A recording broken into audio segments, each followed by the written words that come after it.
Hi, welcome to Write More Light. My name is Sarah. I'm with the Midwest Writing Center, and this is an educational and informational web series on the world of art. If you are new to watching Write More Light, here's what you can expect. Half the time, I'm giving you a teeny tiny little writing lesson. Half the time, I'm introducing somebody who does something in the arts world. Um, Probably they do it well. Probably they're an expert of some kind, or I wouldn't ask them to hang out with me for an hour and pick their brain. After we complete our interview, you're lucky, today's an interview day. I will give you updates on the Midwest Writing Center, and then we will leave you with a writing prompt. So, I already told you today is an interview day. Today we will be discussing building a brand and and maintaining your own identity in the meantime, and the way that those things can be tricky. How to be authentic in both places is a difficult um, needle to thread, I have learned in my own work. Um, so we are talking today with Brooke Matheis, who's the creative director at the Atlas Collective, our local independent bookstore here in the Quad Cities. I'm really, really excited to talk to Brooke for a couple of reasons. One, I love talking to Brooke. I met her through the store. I don't know her.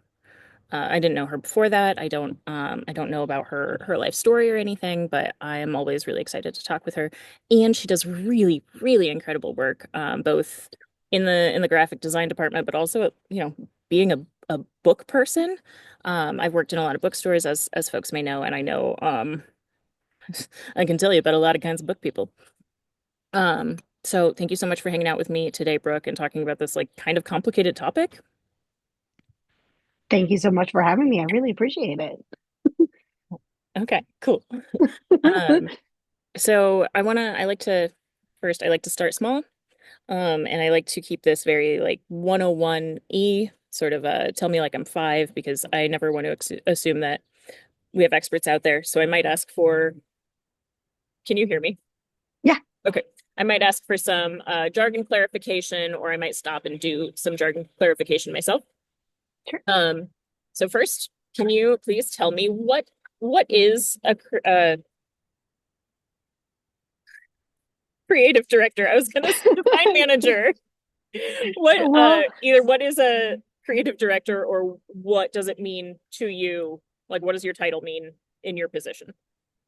so a creative director, at least at the Atlas Collective, I wear many different hats there. We're a very small store. We have 4 employees right now, including our owner.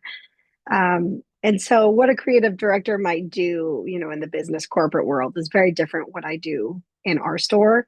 So of the hats that I wear, creativity can come about in so many different ways, of course, as we know. Arts are kind of my background, visual arts. So how I apply this, I do our social media. So I make all of the design work for there. I also do the design work in store. So our menu, our signage. I design all the bookmarks. Basically anything that you see that has come from the Atlas Collective. I've probably drawn it. We just had new merch come out. I've made almost all the merch. The only one that I didn't, there's like a store design, like a building, and that one was uh, commissioned by the Midwest Booksellers Association, which is really cool. It's something Yeah, that I they was give gonna you. say they're all uniform.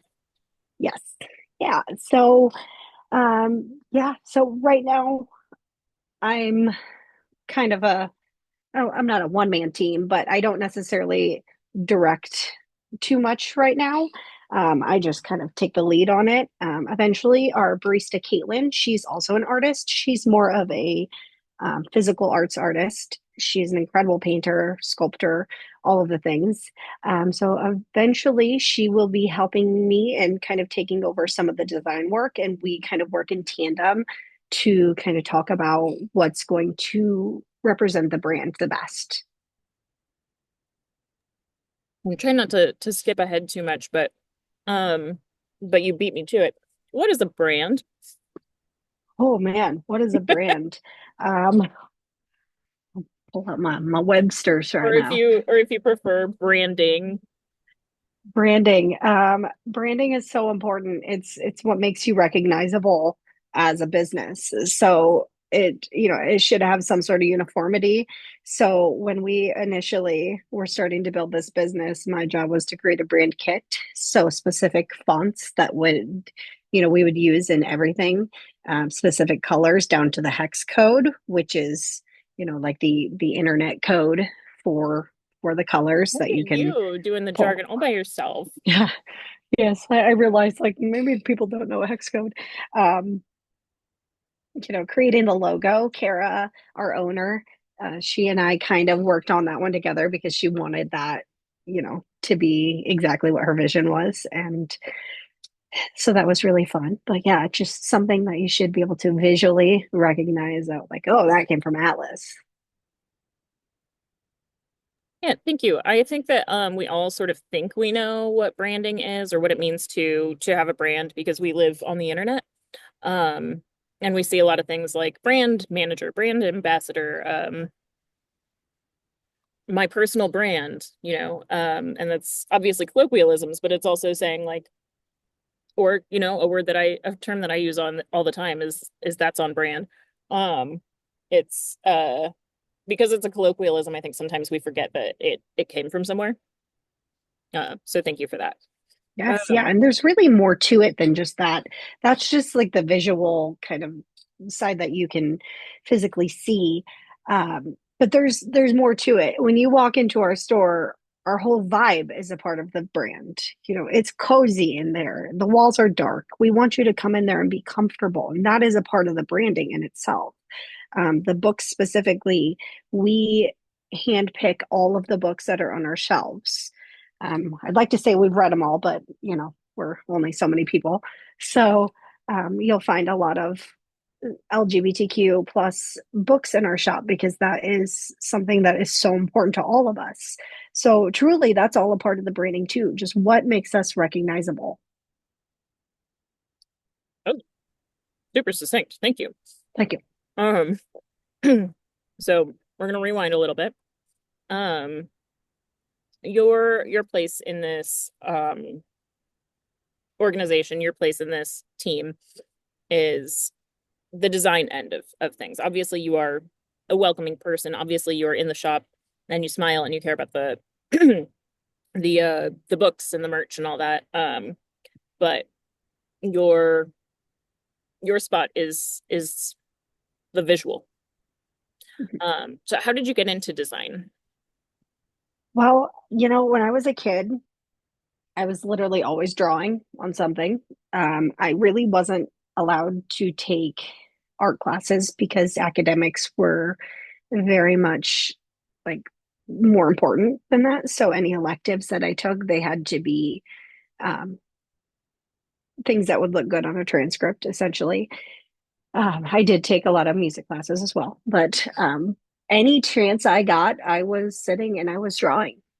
And my initial work with like design work in itself, I I downloaded a copy when I was 12 years old of Photoshop CS3. And so a lot of what I know right now literally comes from that. I just know this program so well. I still use Photoshop and I know it because I've been using it for over half my life. So like I said, I wasn't able to take any art classes throughout like my public education, from elementary school through high school. I kind of switched degrees around in college a little bit. I ended up getting an associate's in business. And then I went back to school. I did one semester of graphic design. And toward the end of that semester, actually, toward the beginning of the semester, a few huge life events happened, and I wasn't able to continue. And then a few months later, Kara was like, "Hey, would you be interested in helping me build a bookshop?" And I'm like, "Say less, let's go." So we just kind of dove into it together. Wow, that is such a like a I don't know, fairy tale. Literally, it is my dream. This is a dream. It feels like all the time. I'm so fortunate. I met Kara through her partner, Jordan. I've known him since we were 12 years old and in band together. So we're not just, working together, we are lifelong friends at this point.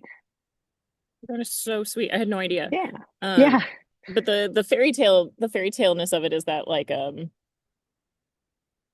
there's a word, but like it being banned or whatever, and being the secret prize or whatever. That's so sweet. I mean, really sad, Yes. but really sweet Yeah. that you got the Yeah. happy ending, right? Yeah. Um, so you were going to go back for design and then you couldn't, is what you said? Yes. Hmm. Okay. So you were thinking about I mean, you've always been doing art, you've always been drawing, you've always been playing around with a computer. Um, but when we say that we're doing something like pursuing design, that has a much more like I don't know, marketable sound to it. It sounds much more like a job. It Yes. sounds much more it sounds less personal. Hmm. And yeah, these are all supposed to have a question mark on the end, but I couldn't figure out the word I was trying to use. That's okay. But I think, I do most of our graphics at the Writing Center. Um, and dear God, please don't look at our old ones. I've been here 7 years. It's been a long road. Um, and that happened because there was no one else to do it. I Mhm. do feel bad that there's someone out there like you who, is excited to be doing it. And I'm like, this happened. Yeah. Um, but I do feel like I have a really hard time separating. mm, I'm for lack of a better word, I guess this is a pun. My vision about what I'm doing. I have a job I love with an org I love. Um, and I kind of begged for the job. I harassed our director with my resume over and over and over again until the person vacated the job that I now have. Um, so, it's super close to me, so it does feel personal when I'm making this work. But I also know that I'm trying to appeal to other people. This is a question, I promise. Sure. Um, so where do you, hmm, I'll just ask the question as it's written. I just gave it a preamble. Um, Sure. how do you feel when you're making, for me, it feels like art, right? Art for whatever purpose is still art. Um, how do you feel when you're making your art and you know that it's a marketing tool? Truthfully, I have always been the kind of person who I need to have a point for my art. So all of my art, even as a kid, it was like, well, I want to make this for my mom. And I want to make this specifically because I know my mom likes this animal, so I'm going to make it just for her. So even back then, through till now, I have a hard time sitting and drawing for leisure anymore, which does kind of stink. But you know what? It's also I'm a parent of a 3-year-old and a 5-year-old, so I don't have much leisure time as it is. So getting to flex that creative brain at work, even it is for marketing, but it's also for a business that I believe in so much.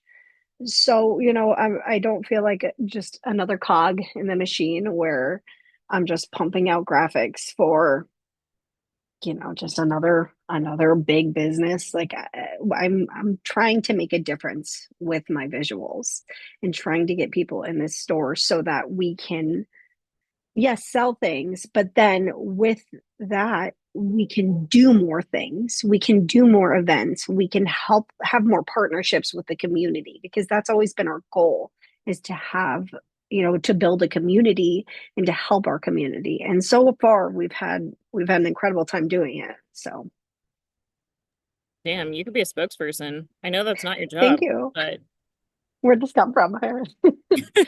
Because I um, can't talk. so what's really cool about what you said, I had to take notes while you were talking, because I don't want to lose it, is you said that first you said like you wanted to have, I don't think you used the word purpose, but if you did, that's very cool of you. But you needed sort of a reason, a prompting for doing your art, even if it was in your mind, right? You're like, I want to make art, but why? Which bigger question. Maybe I'll write that one down too. It sounds like I only wrote down like a bullet point. It sounds like you're able to a big point of my like conversation idea here is that I find it very self-interested, that I find it hard often to separate myself from the brand. Mhm. But it sounds like you have actually found the purpose that you were looking for through the brand. Truly. Yeah, because my daughter was born in March of 2020. So, quite literally when COVID was initially happening, she had to stay in the NICU. And so, like, the hospitals were changing every day. Like, the rules were changing every single day because nobody knew what was going on. Nobody had any idea. So, it was because of that that I decided not to go back to my job. I was working at a very big bank at the time, believe it or not. It was a very policy ridden job. So, I was so scared to be around all those germs, those big germs, and to bring them home to my little baby. So I became a stay-at-home mom for 3 years. And, you really do start to, at least I did, I started to lose myself a little bit. And so I feel like I get to do things that I love so much. I get to run a book club. I love to read. I love talking about books. I get to talk about books all day with people. I get to sell books. I get to do all of these visuals that I wouldn't otherwise have a reason to do. And so I feel like I found myself in it again. I don't necessarily think I lost myself as a mother, but I became only mom. And so now I am mom and Brooke. For what it's worth, that's like almost unavoidable, and Yeah. especially the way that the world is set up. You you like have to set aside time or like be intentional enough to, which hurts also, set aside time to be away from your baby. That's Hmm. painful.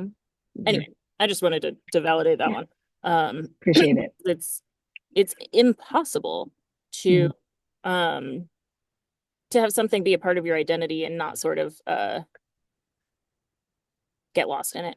Um, that's God, it's so beautiful. You just keep saying the most beautiful things. Oh, thank you. And about work. Um, I love my job. What can I say? do you this is the saddest, scariest question. I'm so sorry, but do you ever feel like you're also losing yourself in the work? Like in a not nice way? It sounds like not. It I sounds don't think sort of I don't think so. I mean, a not buoy, a I don't floaty. think so. If anything, this has challenged me in ways that I want to be challenged. I told you I ran that book club. I run the book club, and I'm reading books that are opening new perspectives. I'm meeting so many people that I never would have met before. You know how hard it is to meet people in your 20s and 30s and be friends? I know you know. Oh, And now I'm like making friends, which I don't know how I would make friends otherwise, if not here in this community. oh man, people who have jobs Um, that aren't event based, oh yeah, people based, no idea.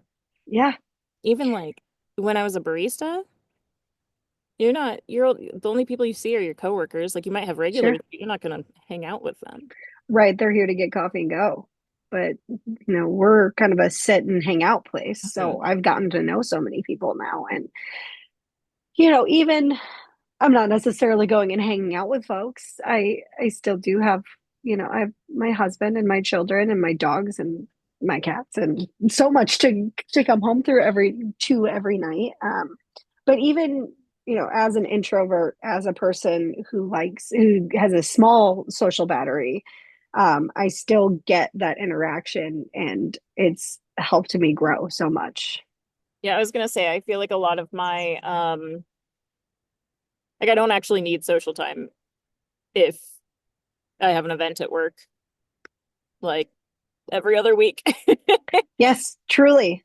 Uh, Yeah, that's literally it. Like it's especially on Saturdays. Saturdays, they're just a different vibe in the shop. Every seat is full.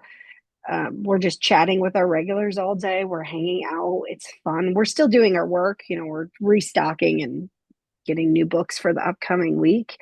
But it's just a different vibe. And when I go home, I'm like, all right, no one look at me, no one touch me for like 20 minutes. I need to sit in a dark room so I can rest a little bit. Oh my God, Just that's so because, real.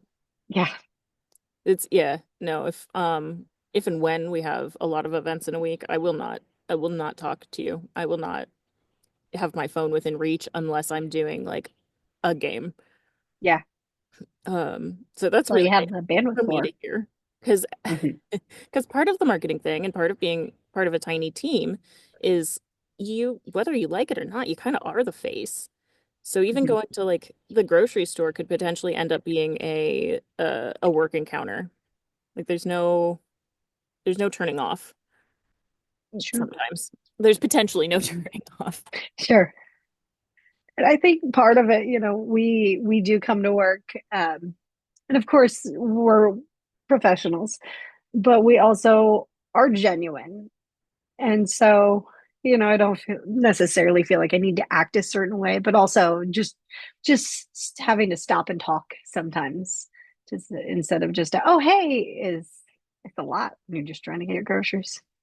Oh yeah, and I'm not mad about it, uh, Sure, of course. which is really, really great because Yeah, I am in a really fortunate position where I love my job. And I yeah, I mean, it's also sort of torture that because I love my job, I never leave it. Like it's yeah, also my leisure time. sure, Um, but it also means that like the people I meet because of my job, like out at the grocery store, for example, are going to be really wonderful people who care about the things that I love. So like yeah, even if I didn't expect to, well, I mean, if I'm at a store, I'm smiling at strangers, but even if I didn't sure, expect to go into customer service mode, it doesn't, it's fine because it's not quite the same as customer service. sure. I hope that made sense. No, it does. Like, I'm taking a pause here. Feel free to cut this if this gets too personal. Okay, I'm coming back in. I see it at the Atlas Collective sometimes. We have local authors who come in and you've met them at your own job. And even if you're there just for coffee with a friend, you make a point to say, "Oh, hey, Steve, how you doing?" I was trying to think of a Steve. Can't think of a I Steve. don't know. That was the first name I came up with. No, it was good. It was good. I decided I wanted to know the local author named Steve. So Sure, I'll find one. yeah, no, it's yeah, I just in my head I was like, we're gonna talk about marketing and Yeah, branding, and those are things that for me, they've got that stank on them that I just used. Um, but the reality is that I like I couldn't do this job if it wasn't for an org I'm obsessed with. Like I just couldn't. So it's totally different. yes. It is necessary, and I really think it comes down to the kind of organization you're looking at. Our job at the Atlas Collective is we are selling books, we are selling coffee, but we're also trying to bring awareness of local goings-ons. We're trying to bring awareness of why it's important to put your money local instead of maybe like an Amazon where maybe you can find the books cheaper. But there's a reason that they're cheaper, and I would love to spend a second on that, yeah, which is to say a couple of things. I always forget the statistic when I don't expect to need it, but money that is spent at a local shop stays in the community. I think it's 8 times longer than money spent at like a big box store or just anywhere that isn't local. So it doesn't have to be a big box store. It can be a Starbucks. It can be a quick shop. I don't know where quick shop's from. Um, whatever it is, if it's a big company, um, that money leaves. It goes to wherever that the headquarters is. It goes to whoever the CEO is, percentage wise. That's how it works. But if the money is spent at a local shop, it is first and foremost paying members of your community, but it's also paying for community beautification, community resources, every no, it does likely eventually lead because so much of our market is nationalized, right? Um, Sure. but that's a really important thing that only I feel like only really comes up around like shop small Saturday or whatever it is Yeah, in December, November. And then the other thing is the reason that Amazon is able to sell so cheaply is because everyone is getting ripped off in the process. This is specific to the book industry, where because Amazon got so big so fast, they are able to break all the rules and all the contracts that they may have made with publishers. So them selling at a discount is actually losing the publisher's money, which is losing the artists and authors' money. Um, and of course, our local bookstores, which are just community spaces first and foremost, like whether we want them to be or not, they are. yes. Um, Yeah. there's my soapbox. Thank you. Yeah, you put it better than I can. And you know what you were saying about local money staying local, we try our hardest to get as much local books, artwork, even food in our doors as we Yeah. can. We get our pastries and we have cinnamon rolls and muffins that you can come in and purchase. We get those from Creative Signature Cuisine, which is just down the road in East Moline.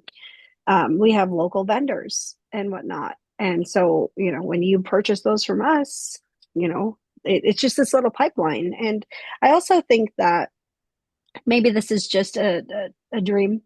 Maybe it's not actually true. I don't know the statistics, but I think that folks who work in a small business and a local business who see the importance of keeping these spaces alive, maybe they're more likely to continue going to local businesses rather than these big box stores, these big chains. Because I mean, I've been looking for I mean, some that's body true for butter. me. Yeah. And, would it be easy to run into my local Drugstore. Ulta or drugstore to grab some body butter? Yeah, but I could also just cross the bridge, go to Zero Waste Reserve and grab some body butter over I, there. I don't know You about know what I this. mean? Oh, I think you're gonna love it. Tell you all about it. Some yeah, and that's the other thing too. It this isn't universal, but it does tend to be that because folks who run small businesses know how hard it is to run a small business, they are that's one of the reasons the money stays local because they're more likely to also use local resources than someone who doesn't need to use or isn't invested in your community. It's the whole thing is that we exist in communities. We're not that we're not we're not national as human beings. We only interact with the community we live in, except on the Yes, internet. This isn't. I've done the internet. I really went for the soapbox. No, I love it. Deep stuff. It's important. Well, I can make this tie back in because that's part of the brand, Yeah. and that's true, actually, for both of us. Everything, I mean, a lot of what we offer at the Writing Center is online, so that is open to anyone, and we love that. Mhm. But when we do most of our stuff is Midwest local, and a lot of it is QC local. Because we have artists here who deserve the time, the platform, the energy. Yeah. So that's part of my brand too. I love it. Um, so when we, especially because neither of us started the place we work for, right? I Right. found the Writing Center, you didn't found the Atlas Collective. Um, Mhm. we're sort of when building a brand, see how I'm doing this. Um, we're answering to someone else or to something that for me has been established for 40 years before I came around. Wow. Um, we're answering to someone else's dream or vision or idea, or established paradigm. And so that can be a little tricky. Like if my impulse is honestly, my impulse is a little tidier. in graphics than what you usually see because our brand is not so tidy. Um, Mhm. but that takes a lot of like self-awareness and editing. Um, Sure. and I know you already knew Kara when you started this work, and I was already familiar with the Writing Center when I started my job, like very familiar. I've been part of the Writing Center community for 19 years. That's amazing. I love that. Yeah, I try to tell people like I know my job is marketing, but actually I'm just obsessed with this place. That's why this is my job, Fair. not the opposite. Exactly. Yeah. Um, so I know that you were probably pretty familiar with Kara's goals, Kara's vision when you started, but what um what kind of hiccups were there, or did you anticipate that maybe weren't there in building this? I'm so sorry, I really can't think of any words today. The visual cues of this brand.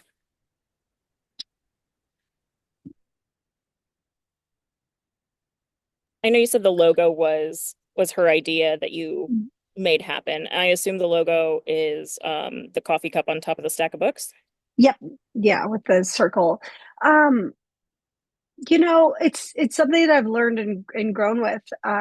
I gave her really, Kara is so she gives me a lot of free reign, truly, because I think she trusts my vision, and I know what she likes now, and I think that that's fortunate because we are friends, and that's part of why I know what she likes. But also, I've learned so much about what she likes too, because we just have very open communication about this kind of stuff, which is so important, I think, and I'm very fortunate for that I have that direct line to her, that I can do that.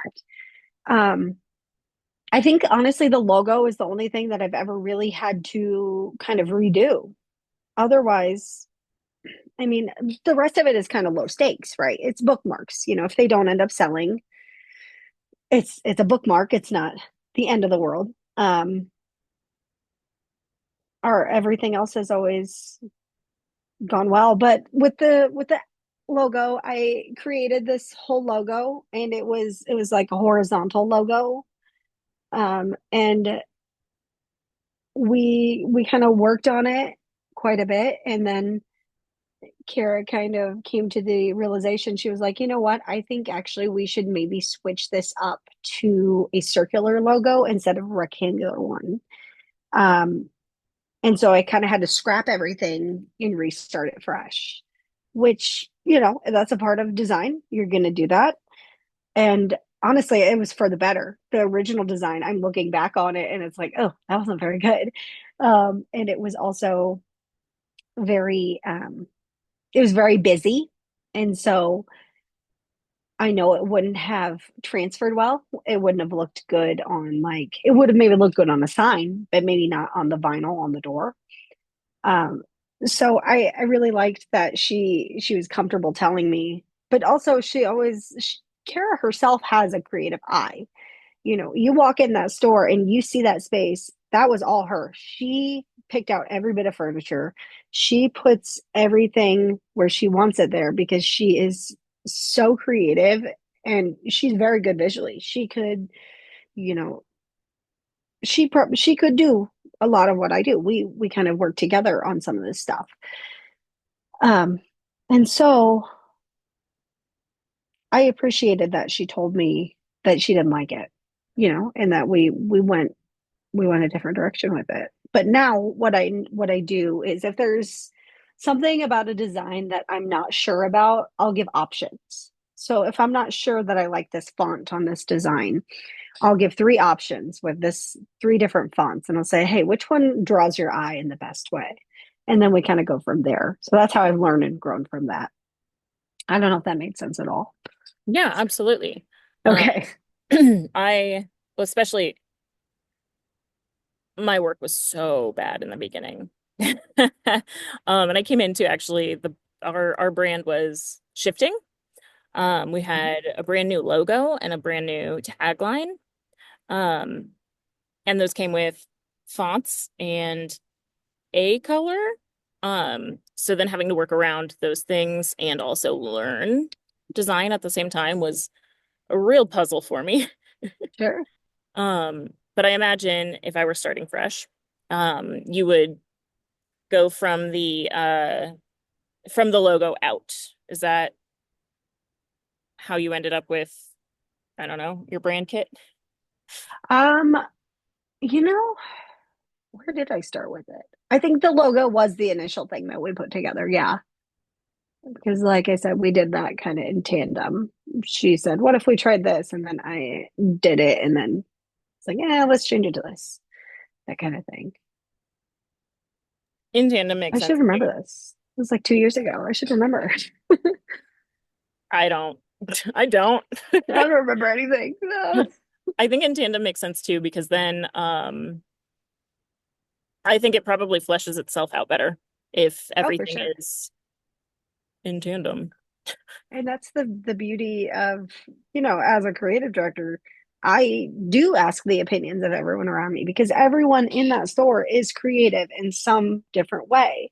I told you Caitlin is an artist, and Kara is also very creative. She loves crafting, but she also knows what she wants, and I love that about her. Elijah is also creative. He draws quite a bit. So if he has a vision, he'll explain it to me. So I can take, like folks will feed me ideas, and I'll see what I can come up with it. With ugh, I'm just I want to talk about your art. And I'm trying to connect it, right? Um, something that I think I already brought up, but maybe that was private. Um, was um when making, say, a visual, but especially in captioning things, um, do you have any thoughts on getting the, I don't know, the visual messaging or the voice across? I know I ended up just not thinking about it anymore and being exactly as enthusiastic as I am. I didn't used to. If you look back 7 years ago at our captions, they did not sound like me. And somebody said to me, "You're the voice though." And I was like, "No." Oh. Which gave me a lot of freedom to talk like me, which probably Sure. has way too many exclamation points, but it is what it is. Yes. Yeah, when I am doing the captions, it's kind of the same thing. I just speak as myself. And I think most folks do know by now that I run the social media. Sometimes we'll get, I wished Kara a happy birthday on Instagram last year from the Atlas Collective page, and there was a person. You should probably cut this out, actually. I'm just gonna tell you this anyways, though. Um, Okay, so before you go in too deep, I will say that anytime other members or our members or board members or other staff have an accomplishment, I I shout them out. And I'm yeah, so afraid to shout myself out, even though it would be normal, like in keeping with my habits. But I'm like, I can't. I mean, I want to a little bit. I want to show off just a little bit. yeah, Mostly, I'm like, that's tacky. Don't be that guy. Um, but I know somebody's gonna be like, oh, that's Sarah, because we're such a small community that it's like, I mean, the writing center community is so small that if you don't already know my like my face, then you're new. right. And you know, it stings because we should be able to shout ourselves out. Why not?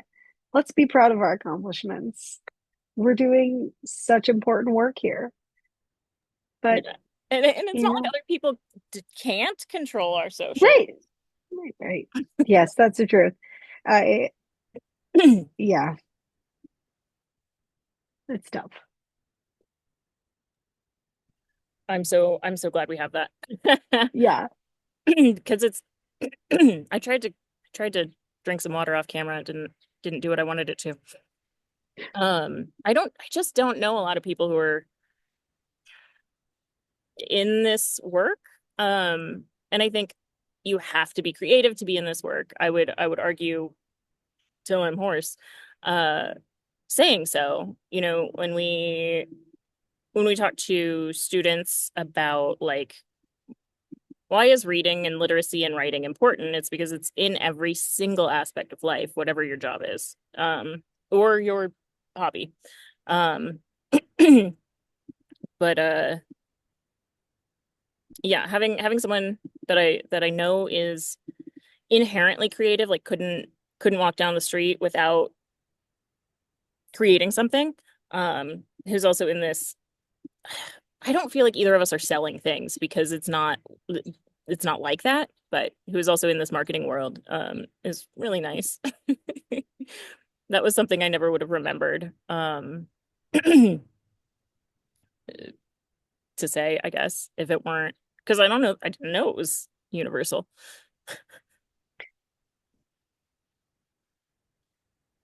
Just the I don't awkwardness of remember what I being was in going to face. say. Yes, yes. Awkwardness of being in face. So I didn't. No, no, literally. Thank you. Um, Literally, it is really awkward, and I'm making relationships with people over text and or like over the messaging because I'll put something on stories and like, oh, I'm so excited about this, and we'll talk about a book over like the messenger, and then they come in and they're like, yay, it's like meeting your online friends for the first time. It's a little awkward at first, Oh my but God. I'm so happy you said that because it hasn't happened very often, but every once in a while someone, and by the way, people who watch the show, you're my favorite people. I cannot tell you how much energy and enthusiasm I put into doing these shows. Every once in a while somebody will be like, "Oh, I saw your show." And I'm like, "Are we friends?" And I imagine it's weird for them, but it's like uh it's a crazy delight for me that someone sees the work that that we do, but the work that I yeah, do. And yeah, you probably know me really well if you watch this show. You're gonna have to tell me your 5 facts about you before we can engage because you already know 20 about me. I love that. Um, You do a I, podcast next. you know, I think more people listen to podcasts than watch videos. It's just the accessibility of it. You can move around while you're listening to a podcast. Do that. It's fine. I'll I, let you. YouTube will let you. Uh, that's true. That's true. I guess so. That was a really good segue. Thank you. Are there any sort of big dreams you have, like project wise, in your position as creative director? Um, I guess personally, but I meant for the job, such as a podcast. I honestly, Kara and I've talked about it. Yeah, we would love to do a bookish podcast. And I know there's a million out there, but I think we have a few people who would probably listen to us just yap about books. What did we had a name for it too? Like Don't yaps. tell us Oh, yet. oh, oh yeah. So sorry. Okay, it'll premiere probably in 3 years from now, and you'll see the name then. I know It's probably been taken already, but you also make merch, so I imagine that sometimes you I have like do. some art that you make, and you're like, "What can I put this on, please?" Does that ever happen? Yeah, and I'm again, like I have a lot of freedom with that. My sister actually has like a press. She has her own little business where she does like so she'll do our cups and whatnot. And then we go through a few different local businesses to get our shirts done, and then we have some sticker places we go through. So this specific design that we have for our merch that's coming out on Saturday, we have This it on would a be shirt. Independent Oh, Bookstore Day. yes, which We're is airing this guy late, yes. So April sorry. 26th this year. The last Saturday of April every year is Independent Bookstore Day, and I can say the merch that you've revealed on socials, I'm obsessed with, and really sad I'm missing that Thanks. day. But keep going. Uh, I'm hoping we can rerun it eventually because it's very well loved, and I'm very humbled by it. But we have it on a shirt, we have it on a bag, Oh, and is we have it it on a cup. the bag? The bag. I'm. That's what I'm obsessed with. I You didn't. I like don't you think I like the saw the colors? shirt reveal. Uh, Okay. but with the puppy and the rainbow. Yeah, It's the obsessed. same exact design. It's just on an ivory colored t-shirt, and the entire design is green, like a dark green. Ugh. You have so much green. You have so much like forest green Yes, around. we're plant girls.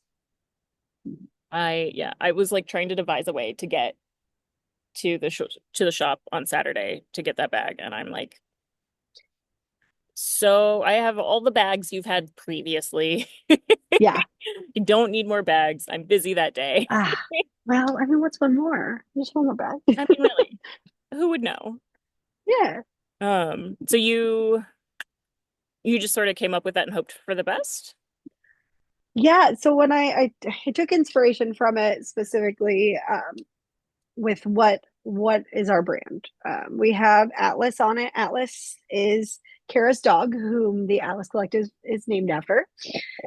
So he's on the front of it, and then there's a very subtle rainbow on it, which is not subtle on the bag, but it is on the shirt because it's all one color. Our logo, where it's the books with the coffee cup, is on there as well. And then I have Monstera leaves because we have this giant monster in store that everybody comments on. It's There's really coffee big. It's hard beans. not to. She's huge. A coffee cup that looks exactly like our to-go cups, and then books on it. And I think I just wanted to make sure that all of the elements that were in the store were on the shirt and ran with it. But are there any you on it? I mean, You're like, yeah, I'm the whole thing. I yeah, made I it. drew it, so it's me. So Kara is incredible about like, you like this? Brooke made it. And like, look at this bag. Brooke made it. I'm like, thanks. I love You that. know, She should be. oh, it, it it means a lot from her. Um, that's really, really cool. I didn't take notes. I was gonna say something about art. Oh well. Um, uh, so this is a toughie. This is back to art and marketing. Uh, I know, at least I'm assuming because this is true for me, that reaching the right people is really hard. Um, and having a good visual does most of the work, I think. Um, but reach is totally different. Um, are there any avenues that you've sort of struggled to maintain? Uh, yeah, are there any avenues of the reach of the marketing that have been more difficult or surprisingly easy or like backfire for you? Well, of course, we have our Facebook and our Instagram, and these are the ones that we update the most. A lot of folks are leaving those two platforms. And so we're trying to get more ways for them to get the same information. At the end of the day, though, it's just making, having the bodies to be able to do these things, having a newsletter that goes out to say, this is what's coming up. I update our website regularly with all of our events on there that way. So that's another way folks can get the info. So it's been a challenge to, the easiest platform for us that's also free. Folks are leaving it. So folks aren't hearing about it quite as much, like what we're doing as much.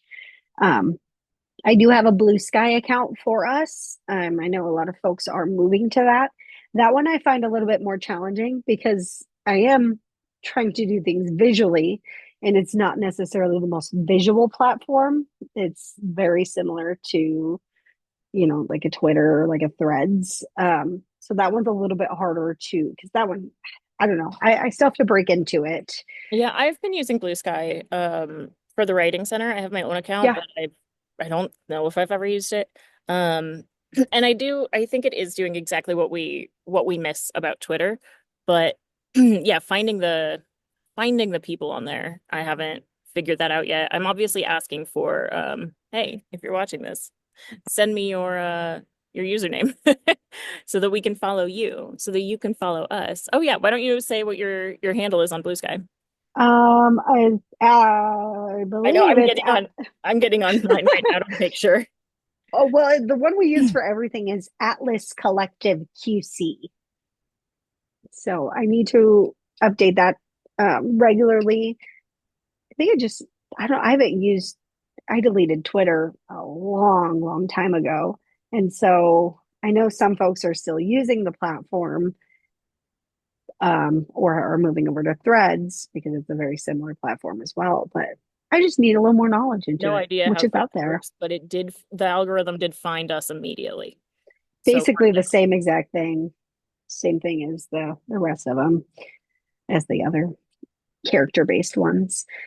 So that's something that I'm looking forward to moving into is utilizing Blue Sky a little bit more. We created a TikTok. I think I need another person creatively alongside me before I can, manage to make more content on that. Just because of the hats I wear, just don't I get enough time. I haven't said this aloud to anyone but Ryan. But I know I'm 10 years late or whatever to the game, but I think we're going to be doing TikTok here soon. And Yeah, part of that is because I'm engaging more with TikTok, so I'm more sure, comfortable with it. But I'm absolutely never going to be able to be a trend person. sure, So it's not going to be the most fun stuff in the world. It'll be like clips from the show and like me talking, and that's just going to have to be fine. Uh, yeah, and I, you know, TikTok really does understand the algorithm, so I have more faith too that folks will find us. for sure. I think I've posted 4 TikToks, maybe three on the Atlas Collective page, and we're close to 150 followers on there, and that's without advertising it anywhere else. It's just a matter of people are finding us Hmm. through that. So plans are there, but of course the environment is ever changing. So trying to figure out what works and what doesn't is there. It's We've really done quite a frustrating bit of for me. print. Yeah, yeah, it is. It's frustrating. We've done quite a bit of print advertising too. Um, um, I'm not sure if we've necessarily drawn as many folks in, but it gets the word out, and then of course word of mouth.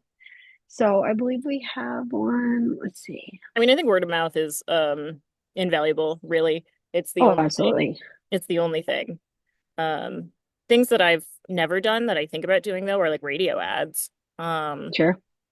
I don't have any idea if that's effective. And being with that local mindset, there are not, I think there's two local radio stations Hmm. that are locally owned, um, which makes it, harder.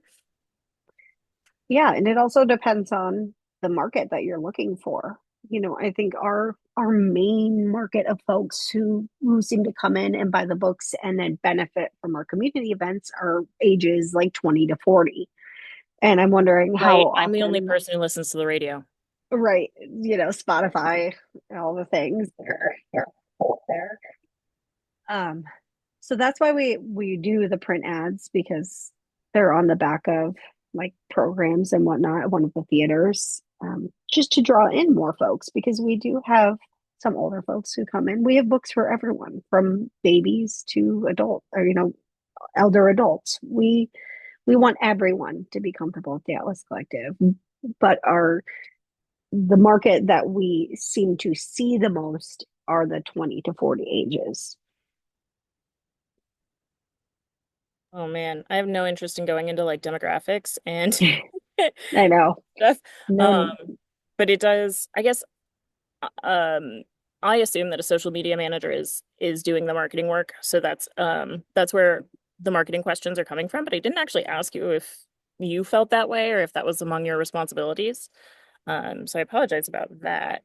that's okay. It is. I do that. And yeah, it's a weird, it's for me, I mean, you have a degree in business. Um, for me, I took a business class in high school. Like it's not Sure. it's not native to me at all. Um, so it's anytime I have to think about these things through this very I don't know, logical lens becomes really difficult. Um, which is Yes. And when it comes to we really don't pay for ads on like the online platforms. We don't pay for them. The only real ads we pay for are the print ones. And sometimes we're doing that mostly to support other businesses because those are kind of like a sponsorship ad, right? So we want to help other folks out. So when I put in our demographics on like our Google algorithm there, on the analytics, I I don't put I don't go for anything specific with gender. I don't go anything specific for age either. I go for has interest in books and coffee and LGBTQ plus. Those are kind of the three demographics, and then the area demographics as well. Um, those aren't necessarily demographics, but it's a part of it. It's a part of what it's looking for with that demographic, like the picture for the algorithm. If that makes any sense, I'm Yeah, so sorry. no, Stumbled I feel over. like actually you were accidentally giving me giving us a like Cliff Notes masterclass. Yeah, I mean, because we want, like I said, we want everybody to feel comfortable. Books are for everyone. So, That's my line. oh yeah, but it's true. Language belongs to the people who use it. Yes, I love that. There you Um, go. that's a Ryanism. I got that from Ryan. I love that. It's true. Go I mean, it's Ryan. facts, but Yeah. um, okay. So to get back to more interesting things, you said you don't much make art for leisure anymore, but you were also saying that your art always sort of had a motivation Mhm. when you would do it on your own. So, um, when you do end up thinking or like getting that little beat of inspiration, beat, we're going with it. That's the thing people say now. Mm. What might that look like, and how does it feel? How does it manifest? Primarily, I feel like I get inspired um, visually more than anything.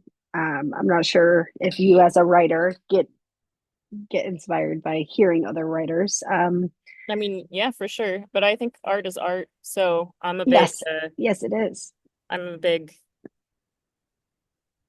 person who likes art. Yes, let's go art. I was I gonna think say the I'm a Necrastic girly, and then I was like, is this the time? Is this the time? Necrastis is art that uses other art for inspiration. That's my Cliff Notes layman's definition. I Proceed. think the last piece of art that I created that wasn't for work or for a monetary purpose was for a friend. She unexpectedly lost her cat. And she posted this really adorable picture of him. And he had just had the cutest little pose going on that I've never seen a cat. He's like doing like this. And this friend lives pretty far away. And I'm thinking, what can I do to maybe just help cheer her up minutely? So I took that picture of the cat and did my own version of a portrait of him based on that little pose. And I sent it that way. I think I'm inspired by what I can give to people. I more than anything, I just want to share. Um, I don't know. I don't like to share my art for myself. I don't know. Like I would hate to just like here's my sketchbook, check it out. But if I'm like this is if I can make the story about someone else, I love it. Like here, this is my friend's cat. This is the life he led. He was so loved. You know, I don't know if that made sense. Oh, yes. So I think that was the last thing that I did there. That's really beautiful. Thanks. I never I think about and I talk about prompts a lot. But I kind of see them as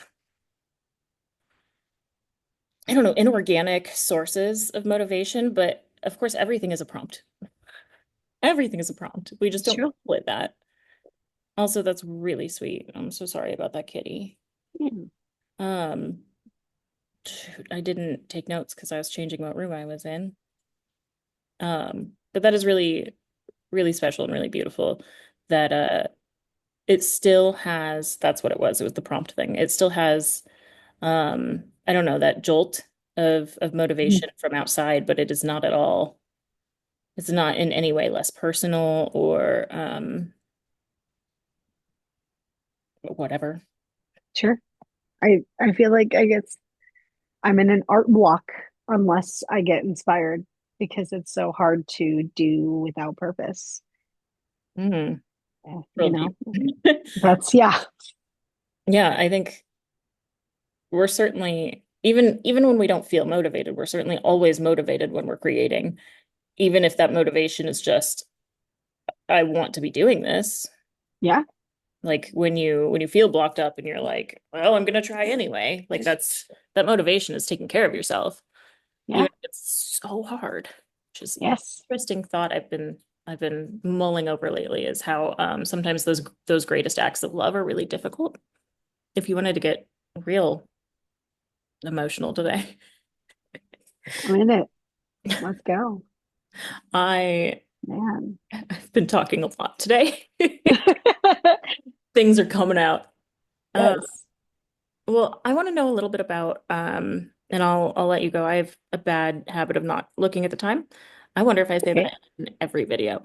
Um, so I don't know how long it's been that we've been on here. But yeah, is there anything I should have asked that I missed? Or anything about you, about your work and or your art that folks should know, especially folks who are interested in, I guess, living the dream. The other option was saying monetizing their passions.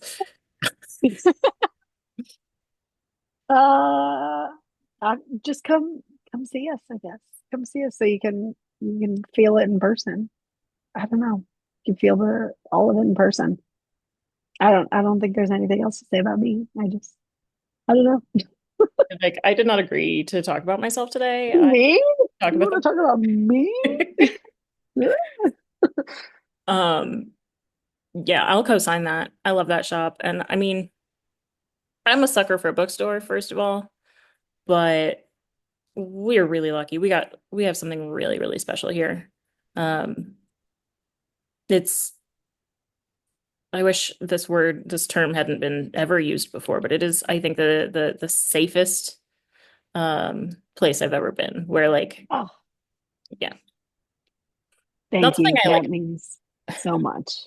it's not something I like worry about, but you know, when you walk into a place and you have no idea that why you're exhaling, like that's really something. That has always been the goal because, we didn't have a place like that in our Yeah, in our early 20s. So we want to be that place for whoever needs it. I'm not gonna cry. It's fine. No! Well, okay, I will transition into upcoming events at the Midwest Writing Center, and then we will have a writing prompt. So stick around for the writing prompt. First, okay, I got to remember today is May 1st, right? Today is May 1st. Yes. Um, okay, so then what's up at the Midwest Writing Center? On Saturday, May 3rd, we have Writers Studio. That's the first and third of every single month. Um, We have a totally free writing workshop group. That means critique. That means loud chair. Um, one is online, one is in person. They're both from 11 a.m. to 1 p.m. The goal of these workshops is to help you get what you want from your writing. It is not to tell you my taste and ask you to meet it. On May 10th, you can find us at a lot of places, actually. May 10th is a big day for us. Um, from 11 to 1. From 11 to 1, if you're interested in doing our writer regroup and you can't do weekdays, we're going to be meeting at Coffee House in the East Village of Davenport for the writer regroup from 12 to 4. you have two options. You should probably do both. We will be at the celebration at the Putnam Museum doing poems on demand, which is really cool. We have some really, really phenomenal poets who are going to show up and write whatever you ask them to. And also from 12 to 4 on May 10th, we will be at the Boozy Book Fair at Wake Brewing. Shout out to the Macabre Librarian for including us in that. She's doing some really, really incredible work. You can also find her at the Atlas Collective. She does the bespoke blind dates with a book. And honestly, I'm not a blind date with a book girly. Um, but like all the goodies that come with them are so compelling to me. Just um sorry, I just got like a little, why are you advertising things? But they're really compelling. They're really cool. And also, former MWC intern runs that. So that's pretty cool. Um, mm, there's a lot of great stuff coming up in the summer, and that's what we're really preparing for here in May. The Young Emerging Writers Internship is accepting applications through May 12th.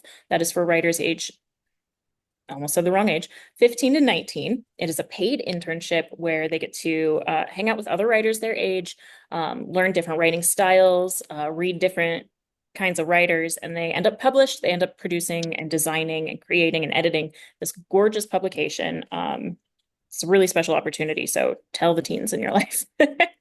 um, we will be having our Memory Keepers group again, I believe on May 15th. So check our website, check our socials to correct that date because I could be wrong.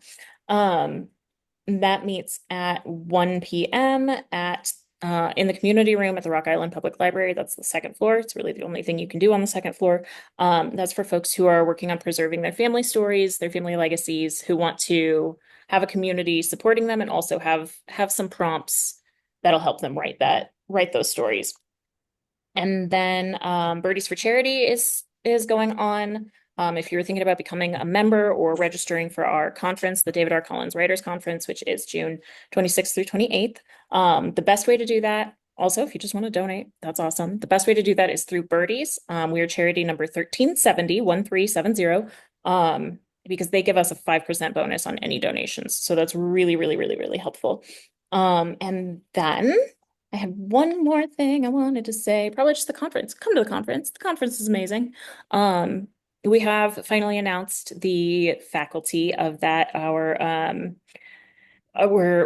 this is our 20th anniversary. It's also the 20th anniversary of the internship. So we've got a lot of really special celebrations coming at us this summer. The faculty for the conference includes a lineup of stellar, award-winning, innovative, and local, not super local. Everyone coming has a Quad City connection, which is really rare. Most of them ran away, but they're coming back for us. Writers. So we have Skylar Alexander, author of Searching for Petco, is coming to teach the poetry workshop. Skylar was also an intern with us, so no big deal. Our interns publish books. This is not the first of our interns to publish a book. We have Brett Biebel, who is a professor at Augustana College, but who is a prolific author of short fiction. He'll be leading the short fiction workshop. And we have our novel writing teacher is Rebecca Entel, whose novel Fingerprints of Previous Owners is just a gorgeous experience. And our nonfiction author, who is also a poet, Marguerite L. Harold, is author of Chicago House Music, a gorgeous and I gotta say lyric historical investigation on the history and founding of the Chicago house music scene, the house music scene in general. It is so gorgeous. And I have great news for you. We're going to be hosting book clubs for each of these books. Well, for the ones who have more than one book, just one book, so that we can get to know the authors before they teach us, so we really know what we're getting into. I'm really excited about this because normally I read all these books alone, and then I just tell people about them. But I think this is better. Plus, then they'll sign your book, and you'll be able to like engage thoughtfully with them about their work. Again, the Collins Writers Conference is June 28th. Nope, June 26th through 28th. All the info on that and registration is on our website, mwcqc.org. And of course, if you want to register through Birdies, just make sure you get the numbers right on your registration price, and then send us what you're looking to sign up for. And I want to add, because I forgot, the conference is going to include, I said already, a lot of new and special events, but we will be offering manuscript critiques from the faculty.